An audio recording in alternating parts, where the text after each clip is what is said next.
Hi, it's Luke, and today we're going to be talking about how you can make any camera's image look professional for a very cheap price and using certain filmmaking techniques. Let's get started. I hope you're going to enjoy this video. So one of the most important aspects when it comes to filmmaking is lighting.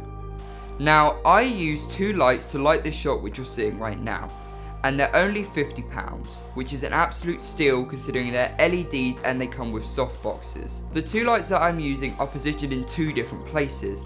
I have a key light which is just here, which is lighting this side of my face, and I have a hair light and a fill light behind me, which is also giving a really interesting glare in the camera. And what it's also doing is lighting my background so I don't get any noise or artifacts in my shots. It's really important when you are lighting is you need to light them in certain ways that make sure your camera doesn't have to work too hard, because if you have a really cheap camera or a camera that doesn't have a very powerful sensor and there's bad lighting, that means you will be developing noise in your shot.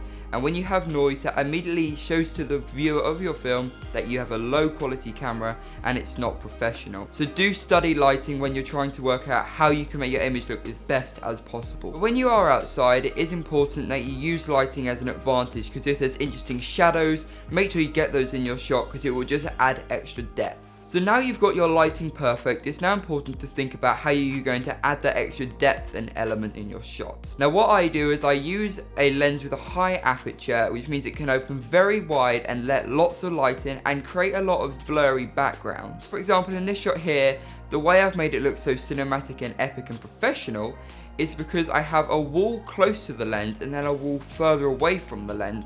And what that's doing is adding foreground and background and all those extra parts that go into one shot that just makes it way more interesting than just filming the plain old stone wall. So now what you need to think about is camera settings. Now you don't want anything overexposed or anything underexposed, because then you can't always fix that just as well as you could in camera as you can fix it in post. You always want to use double your frame rate, which is your shutter speed.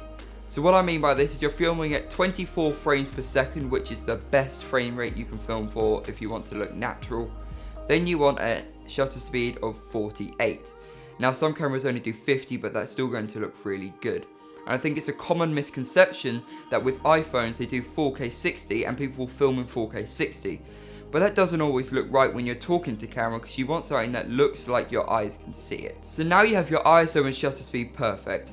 The final thing you want to do is think about your white balance. Always shoot at white balance 5500 Kelvin, because that's the most natural for what our eyes would see. So thank you for watching this video, and I really hope you have enjoyed it. And you now know how you can improve any camera by using some simple settings. Those simple settings could just be getting the right ISO and shutter speed, and then buying some cheap LED lights just to enhance your footage and add that extra depth when you're filming. And always think about it just before you start to record, how can I make this shot look better? Thank you for watching, and make sure you like and subscribe.